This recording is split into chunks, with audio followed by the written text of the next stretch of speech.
Hello and welcome to New Junction. Now, some of you know one of the odd phenomenons around this channel is the amount of people who want to send me rolling stock. Now, usually you expect the odd loco or coach or wagon to turn up on the doorstep. Now, I was mightily impressed when I got this giant box in the post. I definitely wasn't expecting something like this.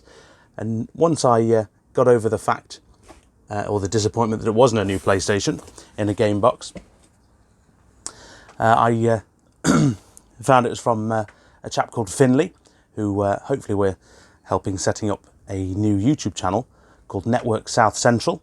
Link is in the description. Now, what he has sent me in that giant box is practically every Midland Mainline liveried DMU going, and I'm really chuffed to bits that he's let me have the opportunity to run them on my layout. So big thank you to Finley, and I'm going to get them all out and show you what was in the box, so hopefully you enjoy. So you're about to see why I was blown away by this package.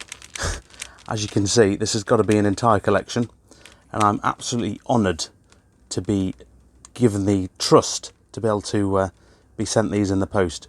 It's not something I would advocate, even though obviously I'm benefiting this time, but I wouldn't normally suggest you send your entire collection through the post, but I will do my best to look after these and make sure they get back to Finley in one piece. So, a closer look to what we have. They're all Central Trains livery. We've got a lovely 153, followed by a 156 in the background. I didn't even know they did a 156. The more familiar 170, obviously I have the Central Trains liveried version, and then one of the Bachmann 150s in the same. And then to add to my high-speed fetish, we've got a Pendolino. So, let's get on with the running session, and once again, thank you very much.